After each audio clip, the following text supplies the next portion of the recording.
पेट में अगर भयंकर गैस बनती हो और पेट में गैस भी खाली पेट अगर बनेगी तो सामान्य तौर पर कुछ लोगों का कहना होता है कि जैसे ही हम सवेरे सवेरे मोशन जाके आते हैं पेट एकदम से फूलता है और सीने में इतना भारीपन आ जाता है कि हमको सांस भी खींच के लेनी पड़ रही है। सर मेरा फूलता नहीं है, मेरा एकदम अंदर जाता है, वो टाइट हो जाता है। अपने को पेट में फूलापन महसूस नहीं हो पा रहा, लेकिन पेट ऊपर की तरफ जाकर के जो डायफ्राम होता है ना, इसको ऊपर की तरफ दबाता है।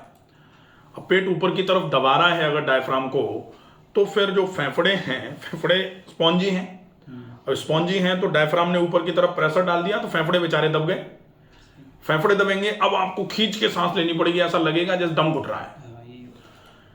फिर फेफड़ों के बीच में ही यहाँ हार्ट है, तो कभी कभी पल्पिटेशन भी हो जाता है, एकदम हो सकता है सांस की दर बढ़ जाए, हो सकता है बेचैनी घबराहट सी हो जाए। और जब ऐसा होगा तो फिर धीरे धीरे करके जो स्टेबिलिटी है ना वो कमजोर पड़ती जाएगी, जो धैर्य है वो खोता चला जाएगा, इंसान धैर्य विहीन हो जाएगा। धैर्य विहीन का मतलब है कि हड़बड़ी में रहेगा हमेशा, ये कर दें, जल्दी नहीं हुआ आराम छोड़ो इसको, 5 दिन के बाद पता लगे डॉक्टर बदल दिया, फिर 7 दिन के बाद दूसरा भी बदल दिया, और देख देख के हमने 17 डॉक्टर बदल दिया, आराम हुआ नहीं। क्योंकि बदलने से तो आराम होना नहीं है, आराम तो स्थिरता से होना है। इसके साथ में ये भी ध्यान रखने की आवश्यकता है कि हम जो खाना खाएं उस खाने में ऐसा भोजन होना चाहिए कि वो आसानी से पचे। अगर पचेगा नहीं, सामान्य तौर पर क्या होता है कि पेट थोड़ा सा साफ करवा दिया, थोड़ा सा भूख लगी तो दबा के खाना चालू कर दिया। हमको ऐसा लगता है कि हम वजन 5 दिन में ही 30 किलो बढ़ा दें, तो फिर चालू कर दिया भर भर के खाना, तो वो खाना जो है वो सबसे बड़ा नुकसान करने का काम करेगा। ठीक है, आंतों में पचाने की तो दम नहीं है खिचड़ी भी, और हम खा रहे हैं चना, सोयाबीन या भारी खाना, पनीर, या ज़्यादा से ज़्यादा गरिष्ठ भोजन जो होता है, पराठे खा रहे हैं, पूड़ी खा रहे हैं, तो फिर तो पचेगा कैसे? और अगर पचेगा नहीं तो अपच होगी, और अपच होगी तो जो समस्या हमारी पहले से है गैस की, अपच में सबसे ज़्यादा गैस बनेगी। फिर से हम वहीं उसी तिराहे पे, चौराहे पे आके खड़े हो जाएंगे कि फिर हम वहीं से शुरुआत, फिर पेट में गैस बन गई, फिर हम हल्का खाएं, फिर हम पेट को साफ करें, और फिर साफ हुआ, फिर भूख लगी, हमने फिर दबा के खा दिया। तो इलाज के साथ में आप क्या कितनी मात्रा में खाएंगे, किस तरीके से खाएंगे, इस पर भी ध्यान रखना पड़ेगा। और जो हमने खा लिया है उस खाने को पचाने के लिए व्यायाम कितना करना आवश्यक है। तो ये चारों तरफ से जब बीमारी को कवर करोगे तब बीमारी पूरे तरीके से ठीक होगी।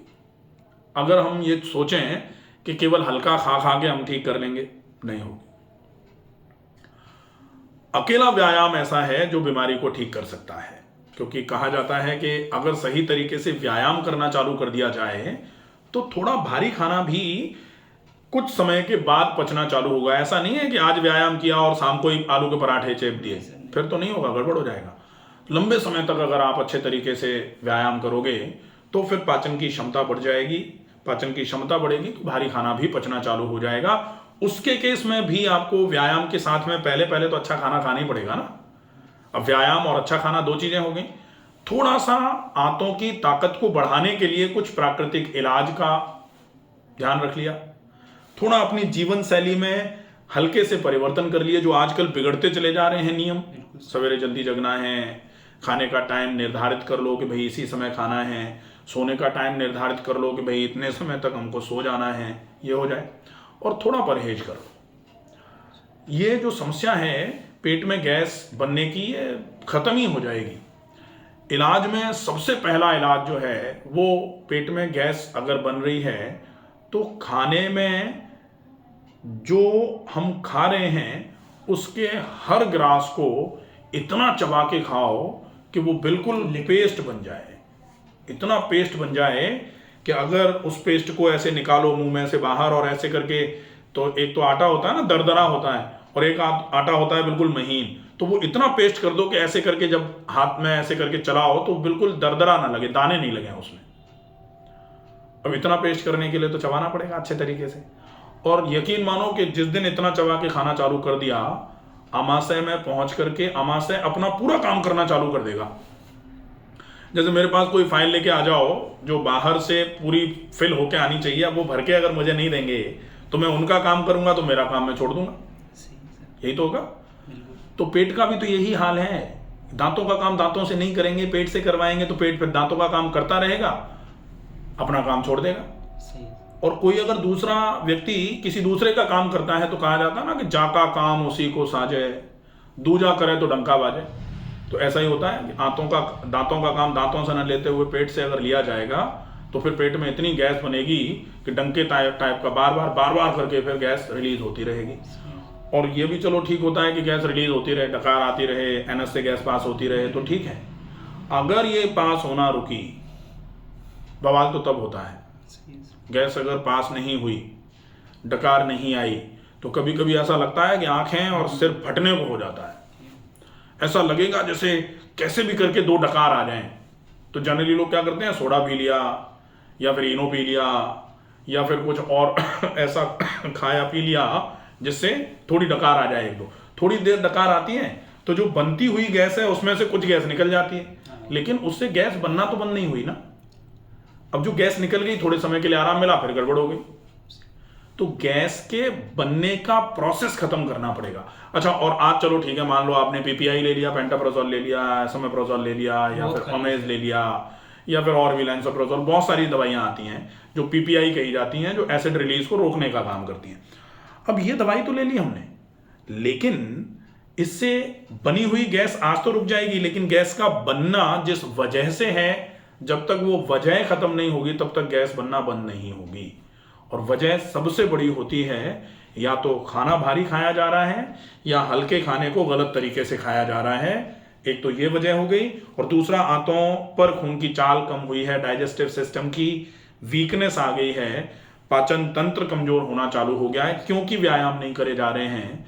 इन सब चीजों को मैनेज करना पड़ेगा, ये मूल कारण है। और जब तक मूल कारण को छोड़ करके हम टहनियां काटते रहेंगे ना, तब तक ये मान लो कि पेड़ की जड़, जैसे होता है ना पेड़ की छटनी करती रहो तो जड़ जो है ना वो और अंदर धंसती चली जाती है, तना और मोटा होता चला जाता है। ये एक नियम होता है गार्डनिंग में, ये नियम होता है ना कि टहनियां छांटते रहो ताकि सारा का सारा न्यूट्रिशन तने पर लगे और तना मोटा हो जाए और जड़ और अंदर तक चली जाए, गहरी हो जाए, मजबूत हो जाए पेड़। तो ऐसे ही बीमारी का भी है। बीमारी में अगर हम रोग की टहनियों को छांटते रहेंगे ना तो रोग की जड़ मजबूत होती रहेगी। और रोग की जड़ को अगर काटना है, रोग को जड़ से खत्म करना है, बाहर शाखाएं सब सूख जाएं, पत्ते वत्ते सब खत्म हो जाएं, तो फिर जड़ काट दो। जड़ काट दोगे पेड़ बिल्कुल सूख के खत्म हो जाता है। तो वहां पेड़ को तो नहीं सुखाना है, लेकिन यहाँ बीमारी को तो सुखाना है ना। तो बीमारी की जड़ को ही खत्म करना पड़ेगा।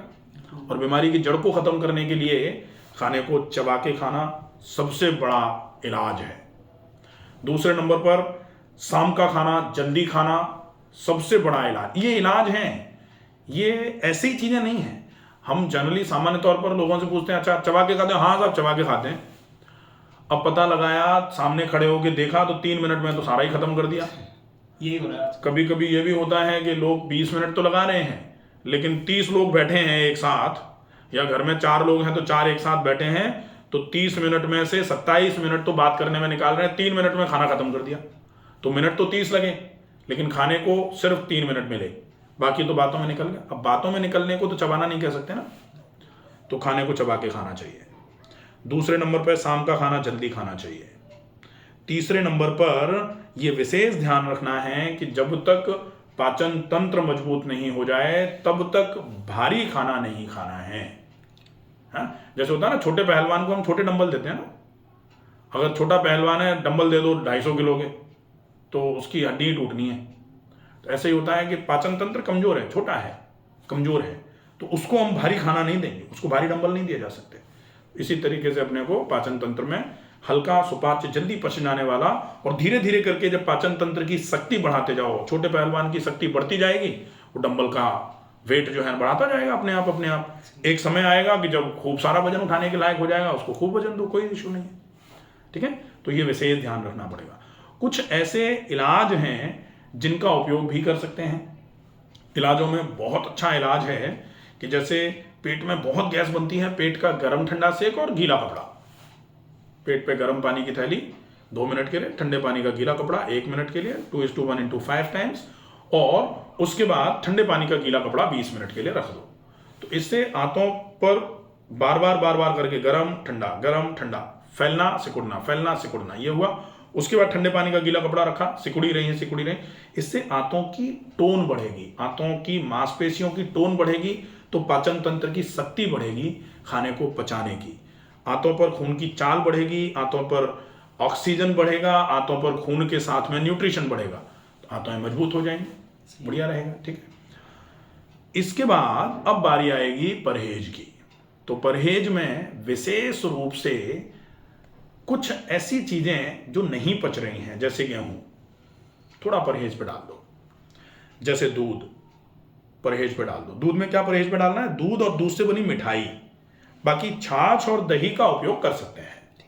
ठीक है, इसके अलावा अब अपन देखें सब्जियों में जो भारी सब्जियां हैं, जैसे फूल गोभी, जैसे कटहल, जैसे सोयाबीन, जैसे चने की सब्जी, राजमा, छोले, पनीर, बहुत मसालों का उपयोग, या फिर जो भी पैक्ड आइटम्स हैं जिन पे एक्सपायरी डेट बनी रहती है, उनको कम से कम उपयोग में लिया जाए, कोशिश करें ना उपयोग में लिया जाए।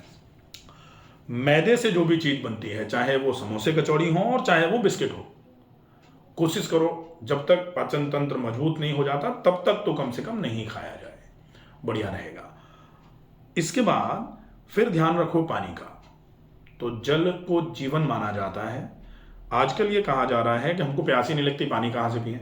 मेरे को नहीं लगता। हाँ, तो वो प्यास लगाना चालू करना पड़ेगा। और प्यास कब लगेगी? जब शरीर में खून की चाल बढ़ाओगे। खून की चाल बढ़ाने के लिए क्या करना पड़ेगा? या तो काम करो, काम करोगे अपने आप ही प्यास खूब लगती है। मजदूर आदमी बार बार पानी मांगता रहता है बेचारा। हाँ, बिल्कुल बैठे हुए हैं, पूरे दिन चल ही नहीं रहे, पूरे दिन हिल ही नहीं रहे, फिर हम 4 कदम चलते हैं तो दम भर रही है हमारी। तो वो क्या है? वो lack of exercise, lack of physical activity जो है वो बड़े कारण के रूप में समस्या आ जाती है उसमें। तो कोशिश ये करो कि आपकी फिजिकल एक्टिविटी ठीक बनी रहे, इसका आप थोड़ा सा ध्यान रख लो, बिल्कुल बढ़िया रहेगा आपको और कोई दिक्कत नहीं आएगी फिर। ठीक है, तो ये हो जाएगा। इसके बाद अब ध्यान रखना है कि आप जो प्राकृतिक नियम है उनका पालन करो। सवेरे जल्दी जगना, रात को जल्दी सोना, ये प्राकृतिक नियम है, इनका पालन बहुत आवश्यक है।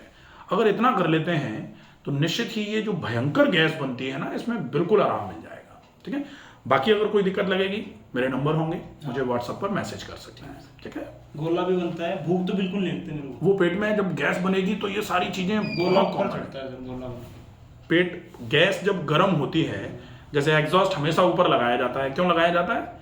कि गैस जो है वो गर्म होकर के ऊपर की तरफ जा रही है, और ऊपर ही एग्जॉस्ट लगाया जाएगा तो ऊपर से गर्मी सारी बाहर हो जाएगी। तो जब पेट में गैस जो है वो बनती है और वो गर्म होकर के ऊपर की तरफ चढ़ती है, तो वो ऊपर ही जाएगी, यहाँ भारीपन करेगी। हाँ, ये पूरा पसलियों के नीचे ऐसा लगेगा जैसे यहाँ टाइट हो रहा है। बिल्कुल बिल्कुल, वो केवल गैस की वजह से है। और गैस, खाने का पाचन जब तक नहीं होगा, गैस बनना बंद नहीं होगी।